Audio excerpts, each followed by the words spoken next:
Next topic है हम लोगों का एकोमोडेशन ऑफ सोशल डाइवर्सिटी। इस टॉपिक का मतलब क्या है, थोड़ा सा पहले इसका समझते हैं। इसमें दो वर्ड आपको बहुत ही ध्यान से समझ लेना है, एकोमोडेशन और दूसरा आपका सोशल डाइवर्सिटी।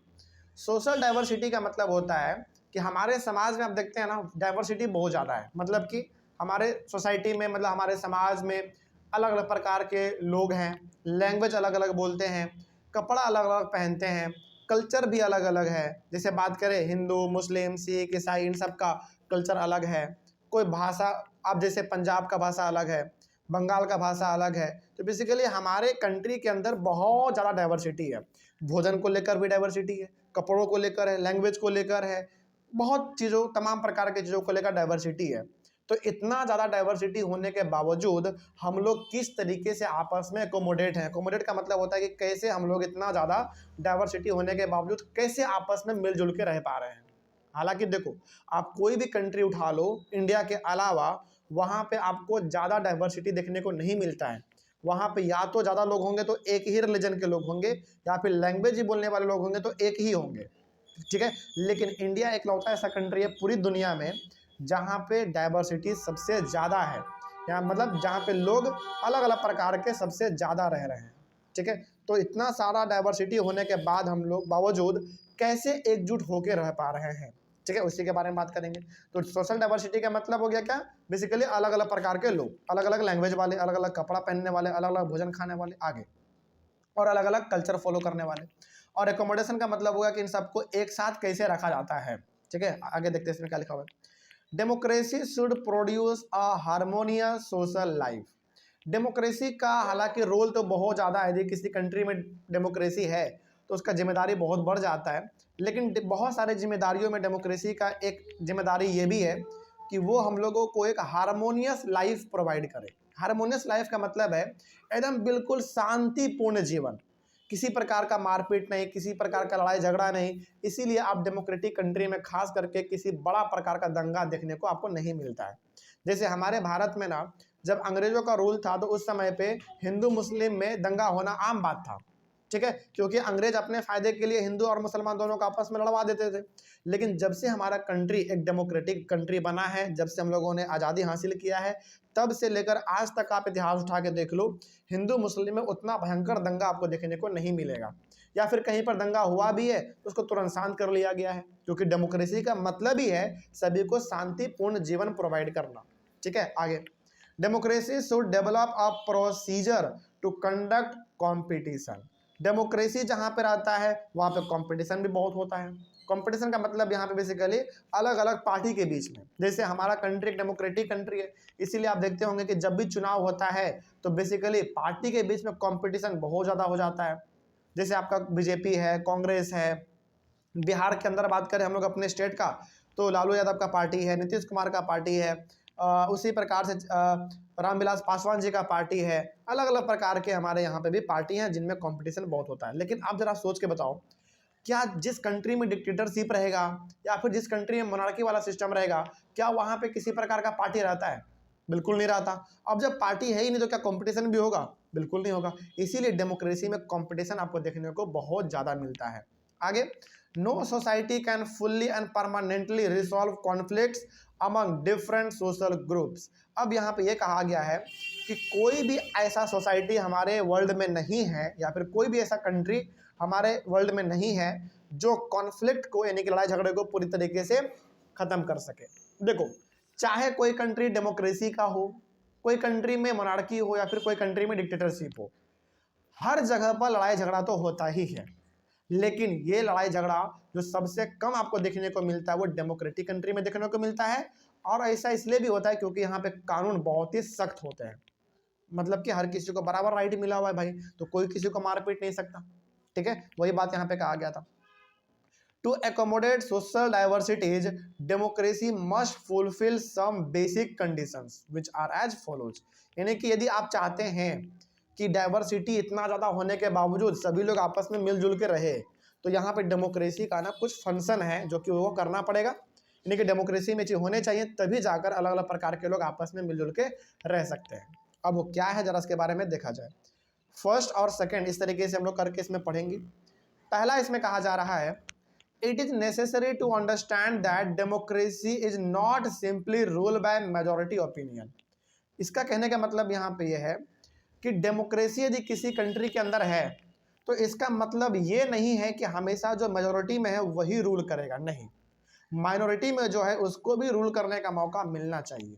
जैसे एग्जांपल के तौर पे आप इसको ऐसे समझो, आपको पता है कि इंडिया में सबसे ज़्यादा पॉपुलेशन हिंदू रिलीजन के लोगों का है, लेकिन क्या ये जरूरी है कि हमेशा हिंदू वाले लोग ही रूल करेंगे, मतलब कि पावर में जो है वो केवल हिंदू वाले लोग ही आएंगे? नहीं, कभी कभी मुस्लिम को भी मौका मिलना चाहिए। तो वही यहाँ पे कहा गया है कि यदि किसी कंट्री में डेमोक्रेसी है तो इसका मतलब ये नहीं है कि रूल करने का पावर हमेशा मेजोरिटी के हाथ में होगा, माइनॉरिटी के हाथ में भी जाना चाहिए। ठीक है, आगे तभी जाकर ना सभी लोग आपस में मिलजुल कर रह पाएंगे।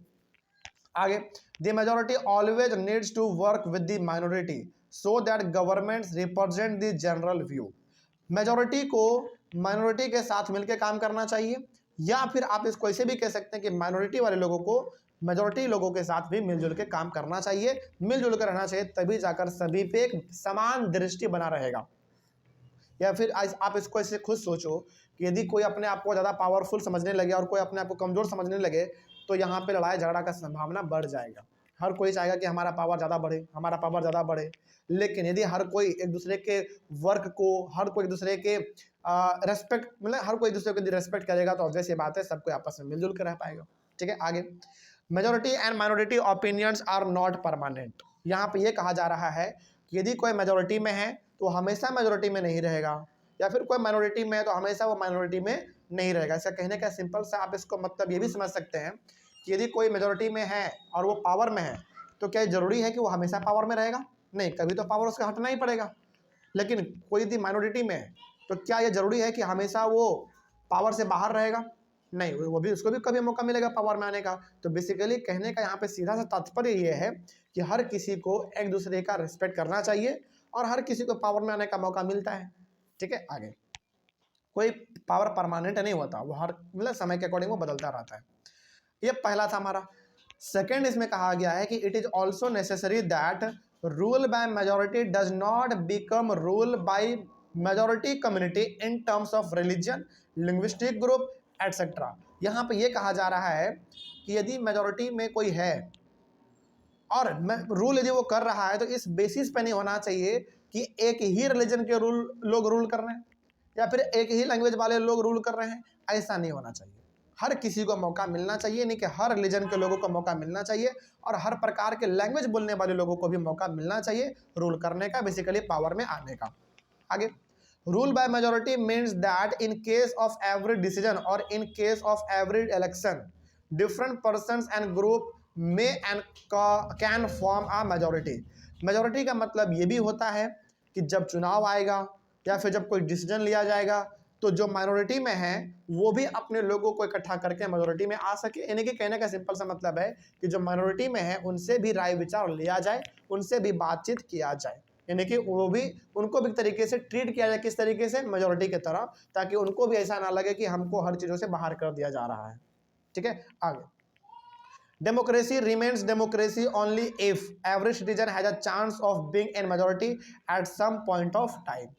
डेमोक्रेसी हमारा बरकरार तब रह पाएगा जब जो माइनॉरिटी में है उसको भी मेजॉरिटी में आने का मौका मिले, सिंपली जो माइनॉरिटी में है उसको भी पावर में आने का मौका मिले, तभी जाकर डेमोक्रेसी बरकरार रह पाएगा, नहीं तो फिर आपका डेमोक्रेसी खत्म हो जाएगा।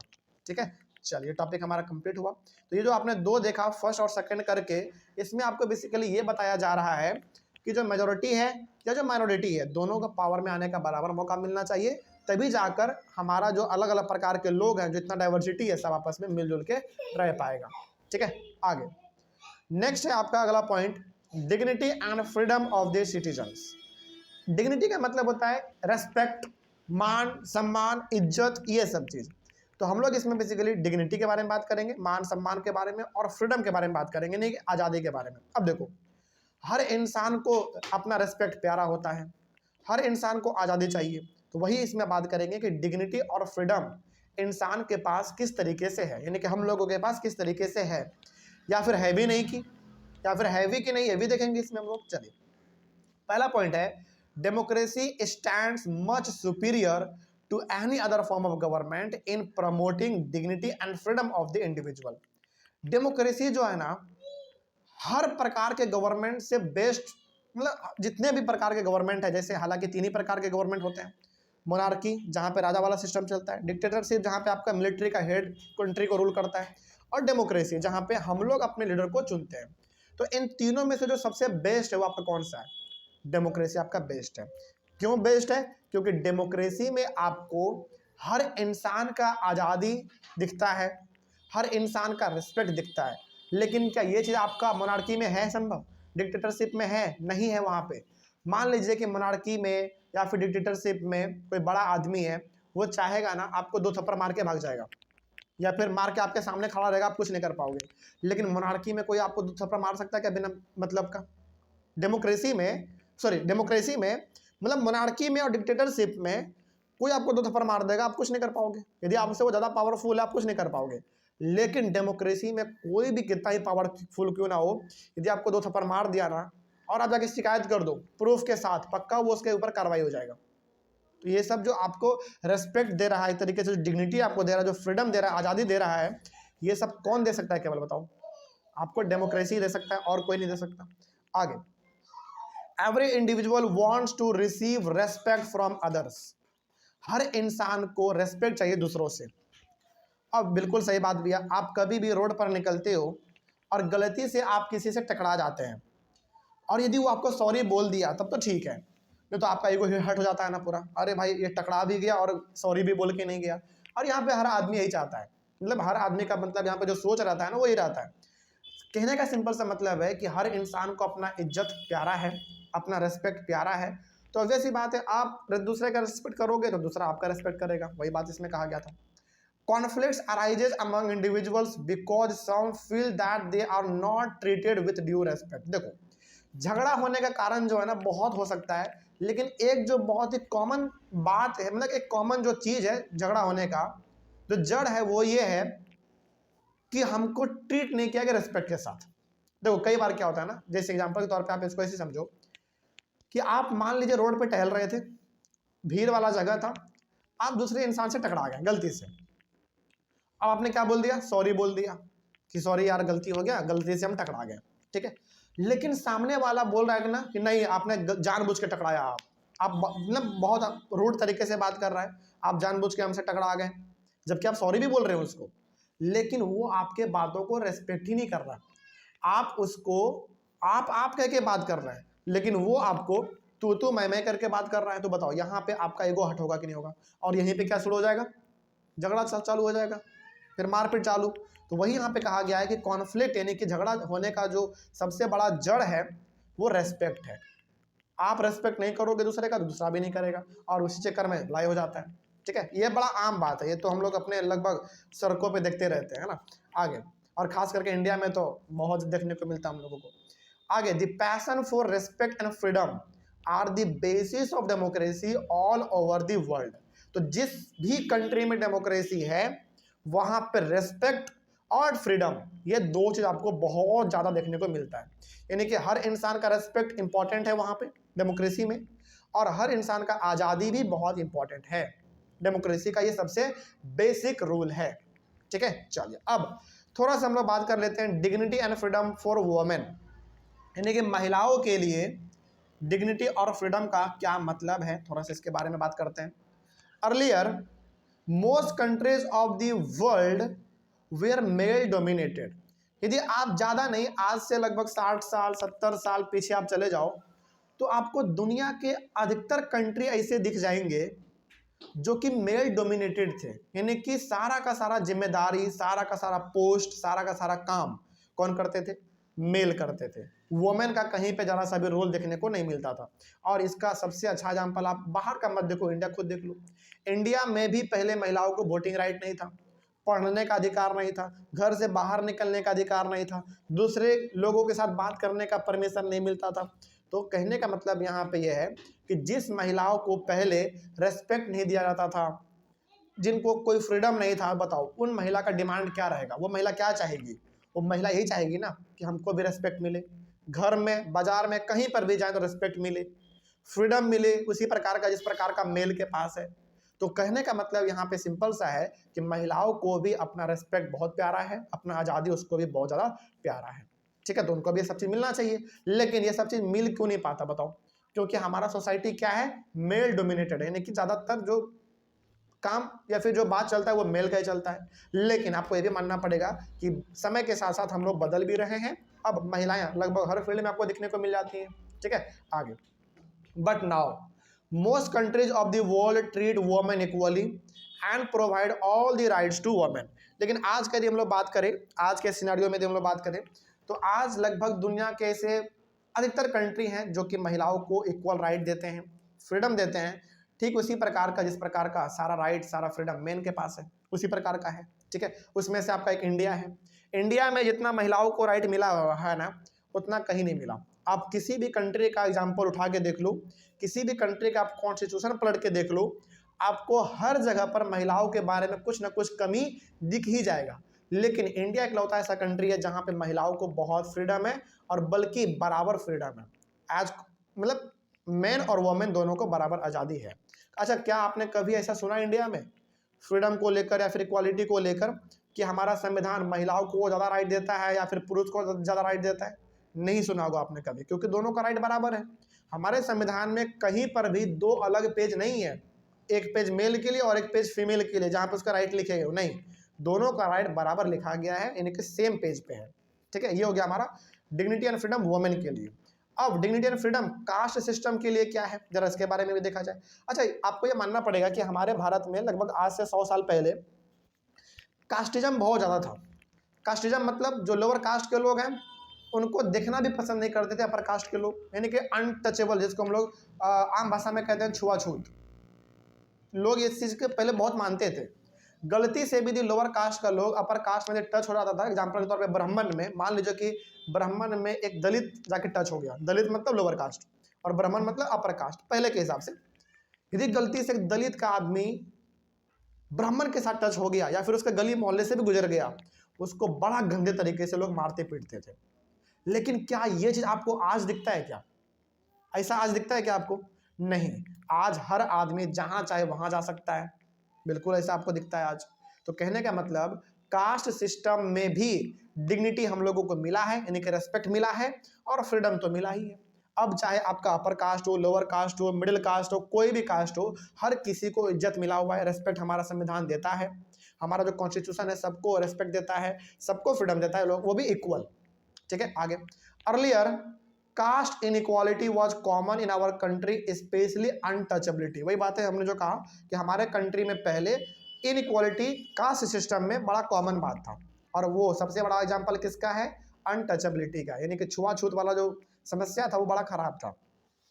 छुआछूत में बेसिकली लोअर कास्ट को अपर कास्ट से दूर रखना होता था, मतलब, ठीक है। आगे, but now caste inequality is eliminated from our country. लेकिन आज हम लोग क्या देखते हैं? हम लोग आज ये देखते हैं कि हमारे इंडिया से कास्ट सिस्टम पूरी तरीके से खत्म हो गया है। अब आपको ये कहीं पे देखने को नहीं मिलता कि अपर कास्ट और लोअर कास्ट दोनों अलग अलग है, बिल्कुल नहीं। आप अपने एग्जाम्पल, आप अपने स्कूल का एग्जाम्पल देखो, आप अपने क्लास का एग्जाम्पल देखो, आपके क्लास में भले आपको पता नहीं है, लेकिन आपके क्लास में कुछ आपके फ्रेंड लोअर कास्ट के होंगे, कुछ अपर कास्ट के होंगे, कुछ मिडिल कास्ट के भी होंगे। तो क्या आप वहाँ पे भेदभाव करते हो? नहीं करते हैं। तो यहाँ से एक तरीके से आप कह सकते हो कि कास्टिज्म हमारा धीरे धीरे क्या हो रहा है? खत्म हो रहा है, जो कि बहुत अच्छी बात है, ठीक है। आगे, in our country democracy provides equal status and equal opportunity to all the caste groups. बात करें खास करके हमारे इंडिया का, तो इंडिया का जो डेमोक्रेटिक सिस्टम है, हमारा इंडिया का जो कॉन्स्टिट्यूशन है, ये हर कास्ट को, हर रिलीजन को, हर लोगों को बराबर अपॉर्चुनिटी देता है, यानी कि बराबर मौका देता है आगे बढ़ने का, और सबको समान दृष्टि से देखता है। इसके लिए कोई ऊपर नहीं, कोई नीचे नहीं, सब आपस में बराबर है, कोई दिक्कत नहीं इसमें। चलिए, इस तरीके से हमारा ये टॉपिक, और टॉपिक के साथ चैप्टर भी खत्म हुआ, और चैप्टर के साथ हमारा पूरा का पूरा क्लास 10th का सिविक्स भी आज कंप्लीट हो गया।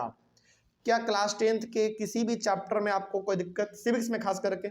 चलिए, कोई दिक्कत नहीं रहा है तो अच्छी बात है। ऑनलाइन वाले बच्चे, आप लोगों को सिविक्स में किसी भी चैप्टर में डाउट रहा होगा तो आप लोग एक बार कमेंट कीजिएगा, आपके कमेंट का जवाब दिया जाएगा, ठीक है। चलिए, thank you very much and have a nice day.